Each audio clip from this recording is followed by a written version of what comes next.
Sarah always dreamed of becoming a writer. As a little girl, she would spend hours in her room, filling notebooks with stories. She imagined her words touching hearts, inspiring change, and making a difference in the world. But as she grew older, life had other plans. Responsibilities piled up, and her dream began to feel like a distant memory. Yet, deep down, that spark never faded. It was still there, waiting for the right moment to shine. One day, Sarah found herself at a crossroads. She was stuck in a job she didn't love, feeling unfulfilled and exhausted.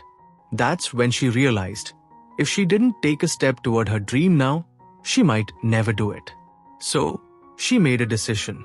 She would write again, not just for herself, but for anyone who needed to hear her voice. It wasn't easy. Fear whispered in her ear, "What if you fail? What if no one cares?" But Sarah took a deep breath and took the first step. She opened her laptop and began to write. The journey wasn't smooth. Sarah faced rejection after rejection. Editors said her work wasn't good enough. Some days, she felt like giving up. She wondered if she was wasting her time. But every time she wanted to quit, something inside her pushed her to keep going. She reminded herself why she started. Not for fame or recognition, but because writing made her feel alive. Slowly, she began to improve. She joined a writing group, sought feedback, and poured her heart into every word. The struggle was hard, but it was shaping her into the writer she was meant to be. Then, one day, something incredible happened. Sarah received an email from a small publisher. They loved her story and wanted to publish it. For the first time in years, Sarah felt a glimmer of hope.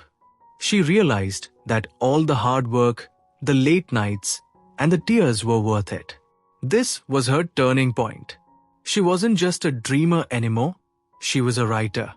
And she knew this was only the beginning.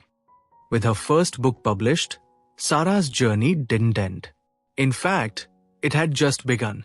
She faced new challenges, writer's block, tight deadlines, and the pressure to succeed. But now, she was different. She had proven to herself that she could overcome anything. She kept writing, not just for herself, but for the people who told her their lives had changed because of her words. She realized that her dream wasn't just about her. It was about the impact she could have on others. Years later, Sarah stood on stage at a literary festival, holding an award for her best-selling novel. As she looked out at the crowd, she thought about how far she'd come.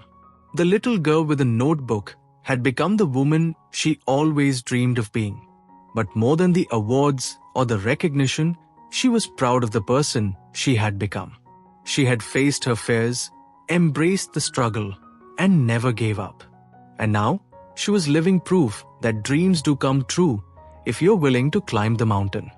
Sarah's story is a reminder that no dream is too big, no mountain too high. It's not about how fast you climb or how many times you fall. It's about getting back up and keep going. So, what's your dream? What's your mountain? Take that first step. Embrace the struggle. Keep climbing, because the journey is yours and the summit is waiting.